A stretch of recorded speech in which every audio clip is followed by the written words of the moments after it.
नमस्कार दोस्तों, आपका हमारे जेएमडी क्लासेस में फिर से स्वागत है। दोस्तों, हम यहाँ पर जान रहे हैं ट्रायंगल के बारे में।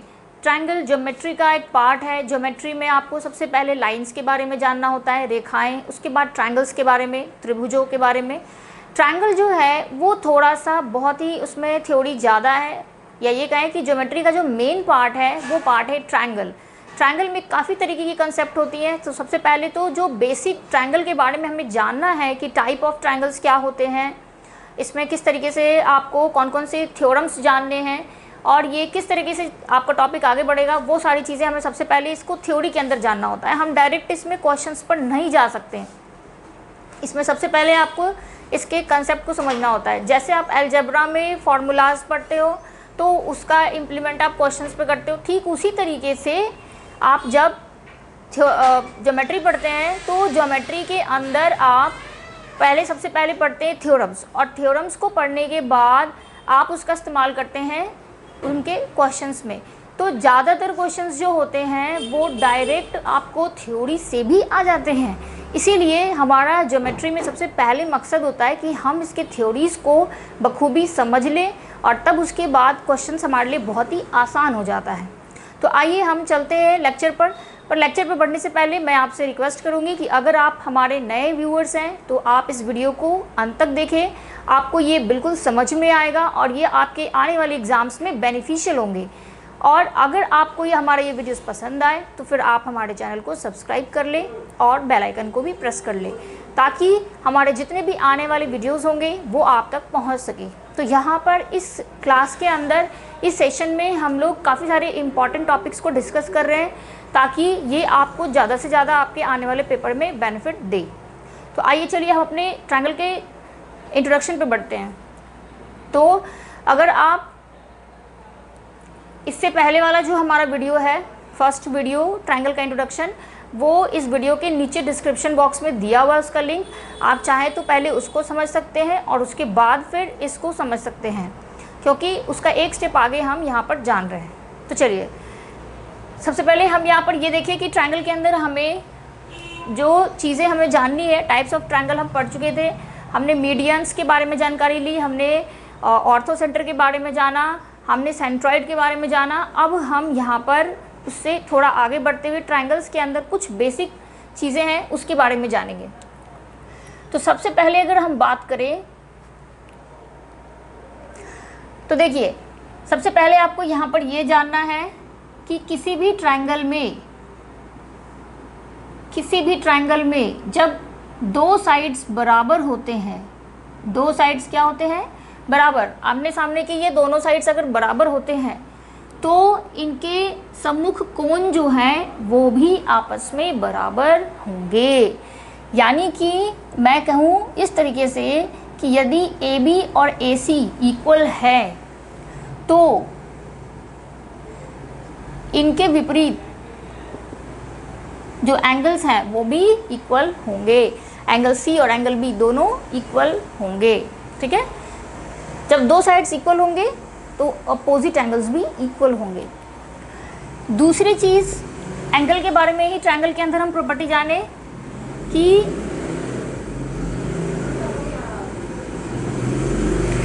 जैसे देखिए यहाँ पर मैंने एक ट्रायंगल बनाया ABC और आप देख सकते हैं कि AC जो है वो मैंने थोड़ा बड़ा साइड बनाया है।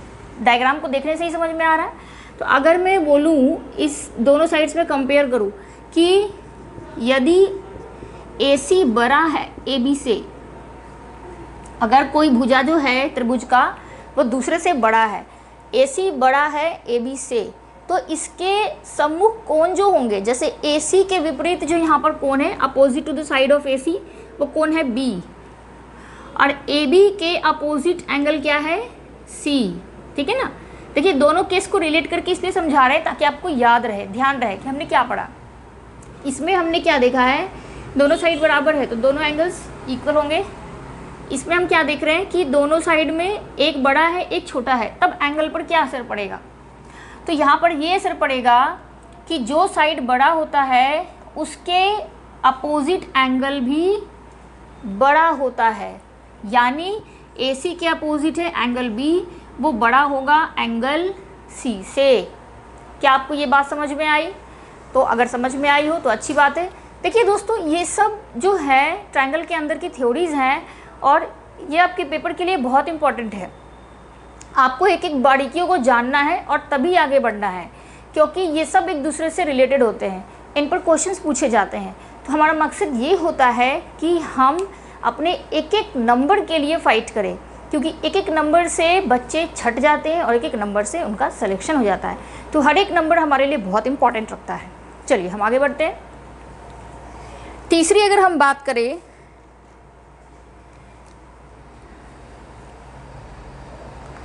देखिए एक चीज़ और बता देते हैं कि हम इन थ्योरम्स का वाइस वर्सा भी यूज़ कर सकते हैं। वाइस वर्सा का क्या मतलब होता है? वाइस वर्सा का मतलब होता है कि पहले आप जैसे कंडीशन बताते हैं कि अगर ऐसा हुआ तो हम ऐसा बोल सकते हैं। वाइस वर्सा का मतलब है कि अगर ऐसा होगा तो भी हम ऐसा बोल सकते हैं, यानी कि इसका विपरीत भी आप कन्वर्स भी बता सकते हैं। इसका मतलब होता है वाइस वर्सा। तो चलिए तीसरी चीज़ हम बात करें। तीसरी चीज़ इसमें आपको ये ध्यान देना है कि किसी भी ट्रायंगल में दो साइड्स का अगर आप सम ले रहे हैं, जैसे मैंने साइड ले लिया AB और BC, ठीक है ना, कोई सा भी साइड, किसी भी दो साइड्स का सम योग वो हमेशा बड़ा होगा तीसरे साइड से, ठीक है। यही चीज़ डिफरेंस के लिए अगर हम लिखते हैं तो डिफरेंस में आप बताते हैं कि किसी भी दो साइड का डिफरेंस, अब जैसे मान लीजिए मैंने AB को बड़ा ले लिया, ठीक है, और BC को छोटा ले लिया, तो उस तरीके का ट्रायंगल होगा। ऐसा कन्फ्यूजन नहीं है कि आपका AB छोटा है या BC बड़ा है, ऐसा नहीं। मतलब डिफरेंस करने का मतलब कि आपका लेंथ जो है वो पॉजिटिव आना चाहिए। तो डिफरेंस में AB बड़ा है और BC छोटा है अगर, तो हम किसी भी दो का डिफरेंस निकालेंगे तो वो हमेशा तीसरे से क्या होगा? तीसरे से हमेशा छोटा होगा। तो यहाँ से आपने क्या सीखा कि जो सम होता है, दो साइड का सम, वो तीसरे से बड़ा होता है, और जो दो साइड का डिफरेंस होता है वो तीसरे साइड से छोटा होता है। ये हमने जाना ये चार प्रॉपर्टी। आप बिल्कुल इसको माइंड में सेट कर ले। तो हम इसके आगे बढ़ते हैं, या हो तो आप इसको कॉपी में सीरियल वाइज नोट डाउन करते चले ताकि आपको ये याद रहे। तो ये तो थे कुछ 4 पॉइंट्स। अब हम बात करेंगे इसके आगे। इसके आगे हम ये जानेंगे कि जब किसी भी बिंदु से, फिफ्थ प्रॉपर्टी की हम बात कर रहे हैं, किसी भी बिंदु से एक सामने एक सीधी रेखा है, इस बिंदु से हम इस पर परपेंडिकुलर अगर डाल रहे हैं, ठीक है, और हम कोई और लाइन भी डाल रहे हैं, सपोज ये पॉइंट A है, ये PQ, तो हमने यहाँ पर एक लाइन BC ड्रॉ किया है। उसके बाद हमने पॉइंट A लिया है, पॉइंट A से दो लाइनें ड्रॉ की, दो रेखाएं खींची हमने। एक रेखा जो है वो परपेंडिकुलर है और दूसरी रेखा कोई सी भी, बस उस पॉइंट से इस लाइन पर। तो हमें यह पता होना चाहिए कि जब भी हम इस तरीके से काफ़ी लाइंस की बात करें, अगर मैं और भी ड्रॉ कर दूँ, और भी लाइंस ड्रॉ कर दूँ इस तरीके से, तो यहाँ पर जो रेखा इस पर 90 डिग्री का कोण बना रही है, ठीक है, ध्यान से समझेंगे, वो लाइन जो 90 डिग्री बना रही है इस सामने वाले के साथ, वो हमेशा छोटी होगी, बाकी दूसरे किसी भी लाइन से हमेशा छोटी होगी। तो इसीलिए आपको यहाँ पे ध्यान देना है कि जो AP लाइन है वो always less than any other lines. किसी भी लाइंस के साथ आप कंपेयर करेंगे तो जो AP होगा वो छोटा होगा अदर लाइंस के कंपैरिजन में, ठीक है। अब इसी का यूज़ करते हुए यहाँ पर हम नेक्स्ट थ्योरम जानेंगे।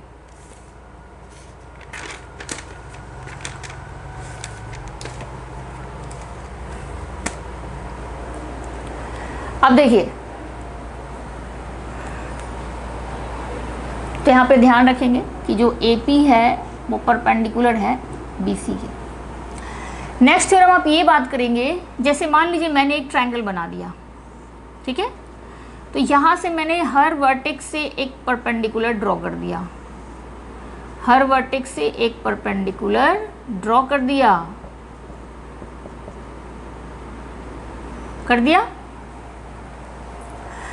तो अगर जैसे हमने यहाँ पर देखा कि AP जो है हमेशा छोटा होता है AQ से, तो यही चीज़ अगर मैं इस फिगर के लिए लिखना चाहूँ, AD के लिए लिखना चाहूँ, BE के लिए लिखना चाहूँ और CF के लिए लिखना चाहूँ, ठीक है ना, तो आप ध्यान से ऑर्डर देखेंगे। अगर जैसे मैंने AD ले लिया तो आप AD के रिस्पेक्ट में A पॉइंट से दो साइड्स दिख रही है आपको, AB और AC, आप किसी भी एक को लेके चल सकते हैं।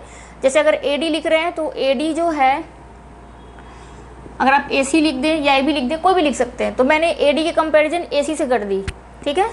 तो अब BE का कंपैरिजन B पॉइंट से है तो मैं AB से कर देती हूँ, और CF का कंपैरिजन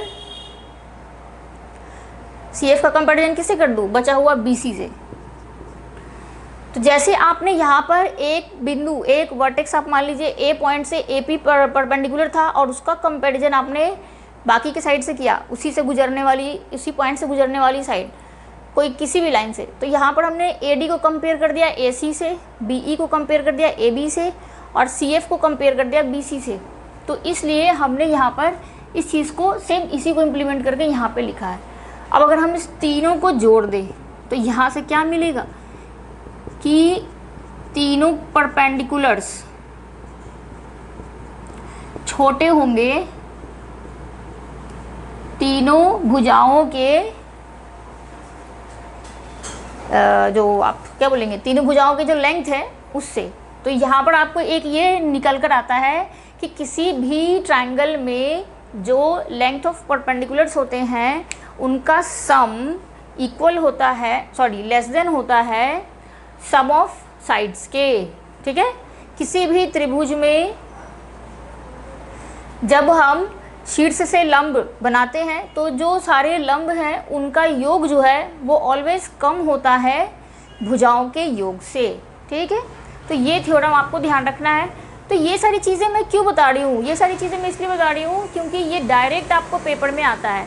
तो मेरे पढ़ाने की कोशिश ये रहती है कि मैं क्वेश्चंस तो बताऊँ ही, लेकिन साथ साथ आपको थ्योरम्स और उसकी जो डीपली कंसेप्ट है उसको भी क्लियर करते चलूँ, ताकि ये सारी चीज़ें जो पेपर में डायरेक्ट ऑप्शन से पूछे जाते हैं वो आप बता सकें।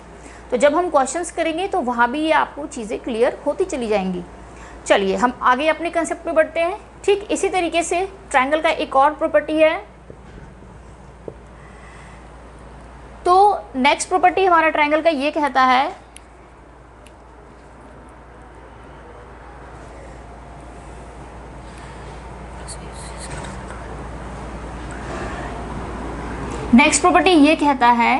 कि किसी ट्रायंगल में अगर हम एक मीडियन ड्रॉ करें, मीडियन का मतलब होता है वैसी रेखा जिसको हमने वर्टेक्स से ड्रॉ तो कर दिया, वैसी रेखा जो सामने वाली भुजा को दो बराबर हिस्सों में बांटे, उसको बोलते हैं मीडियन, जिसको कि हिंदी में बोलते हैं माध्यिका। हिंदी में क्या बोलते हैं? माध्यिका, मीडियन। तो अब देखिए यहाँ पर ये है कि AB किसी भी दो साइड, जैसे अगर हमने AD मीडियन डाला है तो इसके आमने सामने वाली भुजाएं AB और AC इनका योग ये आपको बड़ा होगा इसके मीडियंस के ट्वाइस से, ठीक है। देखिए फिर से इसको समझिए, जब आप किसी त्रिभुज में किसी भी शीर्ष बिंदु से एक माध्यिका बनाते हैं तो उसके बाद इसके आमने सामने इसके दाएं बाएं जो भुजाएं हैं ना उनका योग AB प्लस AC ये बड़ा होगा 2AD से, ठीक है, बड़ा होगा 2AD से।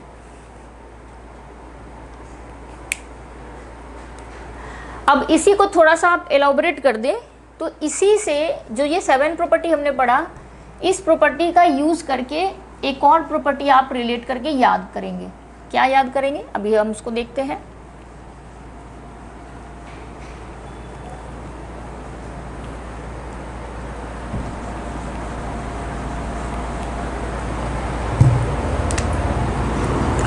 यहाँ पर AD जो है वो है मीडियन, ध्यान रखेंगे, मीडियन यानी माध्यिका।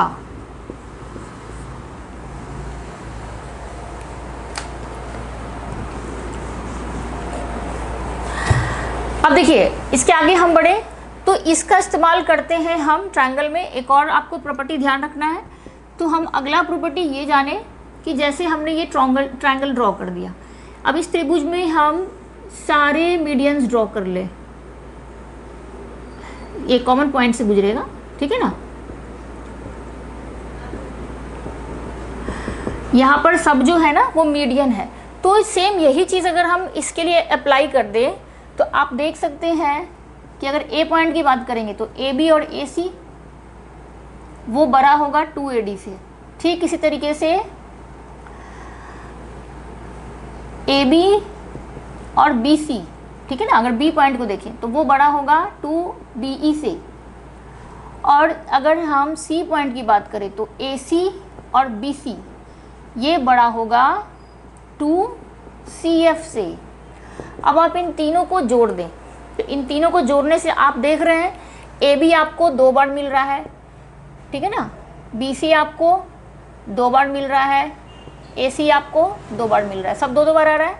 यानी यहाँ आप क्या लिख सकते हैं, 2 टाइम्स AB BC AC, और ये इस तरफ इन तीनों को जोड़ दें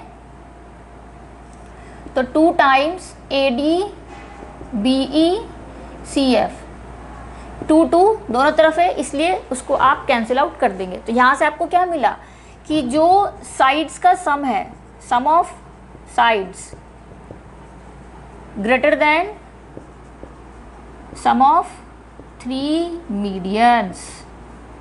तो ये चीज़ आपको, ये थ्योरम निकल कर आती है सामने कि किसी भी ट्रायंगल में हम कह सकते हैं कि उसके तीनों भुजाओं का योग बड़ा होगा उसके तीनों माध्यिकाओं के योग से, ठीक है।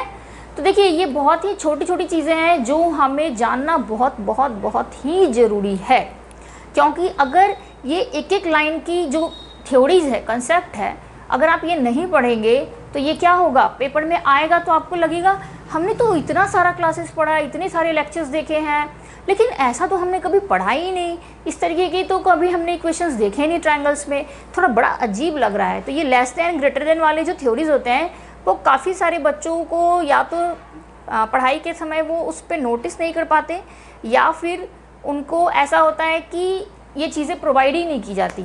तो इस चीज़ पे आपको ध्यान रखना है कि जहाँ से भी आप पढ़ रहे हो वहाँ पर आपको इस तरीके की हर बारीकियों को समझाया जाता हो, तभी आप इस चीज़ को समझ पाएंगे कि ये कितनी इम्पोर्टेंस रखती है आपके, अगर आप कोई कंसेप्ट पढ़ रहे हैं, कोई टॉपिक्स पढ़ रहे हैं तो उसकी हर बारीकियों को जानें।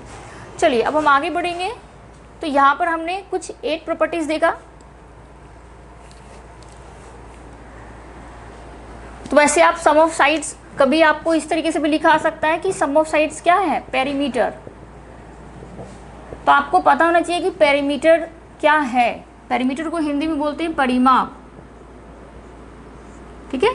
तो ट्रायंगल का जो परिमाप होता है वो भी तो हम यही बताते हैं ना, तीनों साइड्स के योग, तीनों भुजाओं का जो लंबाई है उसके योग को हम परिमाप कहते हैं।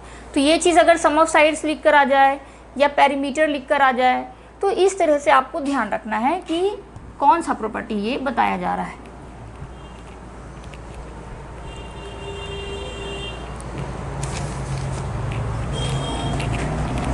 अब यहाँ पर जो ट्रायंगल्स में हम आगे जानेंगे वो जानेंगे कन्ग्रुएंट ट्रायंगल्स के बारे में और सिमिलर ट्रायंगल्स के बारे में। तो देखिए कन्ग्रुएंट ट्रायंगल्स बहुत ही आसान टॉपिक है, लेकिन सिमिलर ट्रायंगल्स जब हम आते हैं तो सिमिलर ट्रायंगल्स पढ़ने के बाद सिमिलर ट्रायंगल्स में काफ़ी सारी चीज़ें हैं, आपको प्रॉपर्टीज़ जो है काफ़ी सारी है जिनको आपको देखना होगा और समझना होगा। लेकिन कन्ग्रुएंट ट्रायंगल्स में ज़्यादा कुछ खास नहीं है, बहुत छोटा सा टॉपिक है, उसको हम अभी कवर कर लेंगे। फिर सिमिलर ट्रायंगल्स के लिए हम अलग से एक क्लास लेंगे जिसमें आपको सिमिलर ट्रायंगल्स के बारे में बताया जाएगा। तो सिमिलर ट्रायंगल्स में काफ़ी सारे प्रॉपर्टीज़ होते हैं, लेकिन इन दोनों को साथ में यहाँ पर देखने का, समझने का क्या मकसद है वो भी समझिए। अधिकतर होता क्या है कि जब बच्चे कन्ग्रुएंट पढ़ते हैं और सिमिलर पढ़ते हैं वो तो कन्फ्यूज़ हो जाते हैं कि ये हम जो क्वेश्चन आया है ये सिमिलर वाला है कि कन्ग्रुएंट वाला है। सिम्बॉल से याद रखेंगे, कन्ग्रुएंट में ट्रायंगल्स के बीच सिम्बॉल ये यूज़ होता है, जबकि सिमिलर के बीच ये। कन्ग्रुएंट को हिंदी में बोलते हैं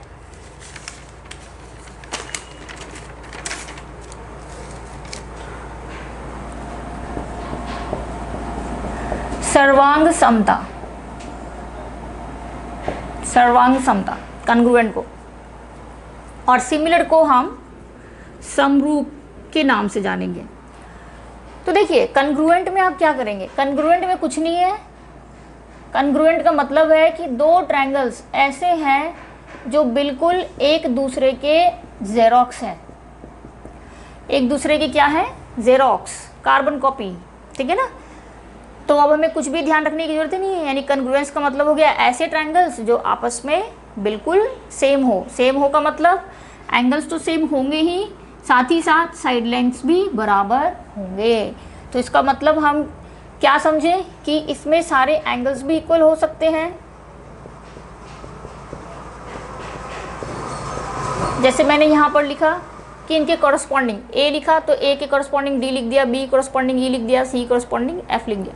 ये सारे एंगल्स आपस में इक्वल होंगे और साइड्स भी इक्वल होंगे। ए बी डी ई के बराबर होगा, बी सी ई एफ के बराबर होगा और ए सी डी एफ के बराबर होगा, ठीक है। तब हम कहेंगे कि ये दोनों ट्रायंगल्स आपस में कन्ग्रुएंट हैं। अब सवाल आता है कि टॉपिक के अंदर, क्वेश्चन के अंदर किस तरीके से हमें सवाल आएंगे। तो सवाल पे जाने से पहले थोड़ा सा आपको ये समझना होगा कि कन्ग्रुएंट के कुछ कंडीशंस हैं कि आप डायग्राम्स देखेंगे दो ट्रायंगल्स का, किस किस कंडीशन पर बताएंगे कि ये ट्रायंगल्स आपस में कन्ग्रुएंट है। क्योंकि जब आप क्वेश्चन बनाएंगे तो उसमें सारी चीज़ें तो दे नहीं रखी होंगी।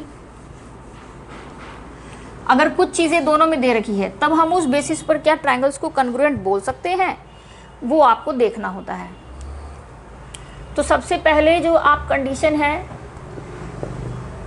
SAS, यानी साइड एंगल साइड, क्या होता है इसका मतलब? इसका मतलब ये होता है कि जब AB DE के बराबर हो, AC DF के बराबर हो और जो एंगल है इन दोनों साइड के बीच का ही लेना होगा आपको।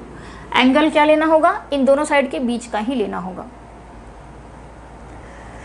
क्योंकि यहाँ पर A जो आ रहा है वो दो S के बीच में आ रहा है। तो SAS का मतलब होता है दो भुजाएं और उनके बीच का एंगल, कोण, ये आपका बराबर होना चाहिए। तो SAS से आप ट्रायंगल्स को कन्ग्रुएंट कर सकते हैं।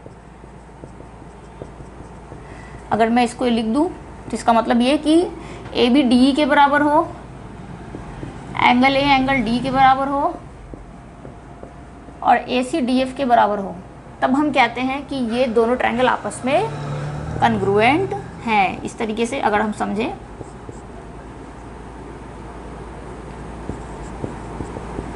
कि हम ABC को DEF के कन्ग्रुएंट बता सकते हैं, ठीक है।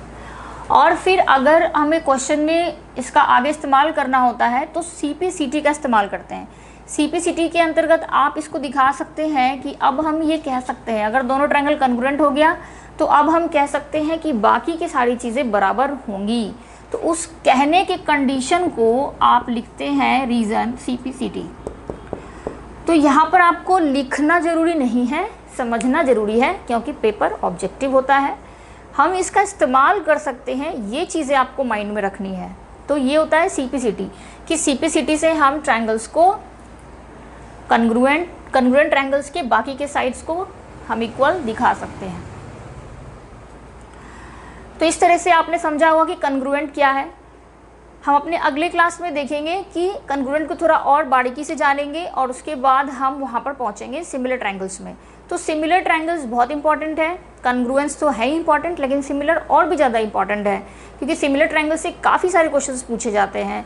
और जब आप पूरा ज्योमेट्री पढ़ लेते हैं तो इसके मिक्स्ड क्वेश्चंस आते हैं, तो उसमें भी सिमिलर ट्रायंगल्स, दो ट्रायंगल्स आपस में सिमिलर करके काफ़ी सारे दिए जाते हैं। तो उम्मीद करते हैं कि आपको हमारा आज का क्लास पसंद आया होगा, और अगर आपको हमारा क्लास काफ़ी पसंद आया हो तो आप इसको सब्सक्राइब कर लें और अपने फ्रेंड्स में शेयर कर लें। Thank you.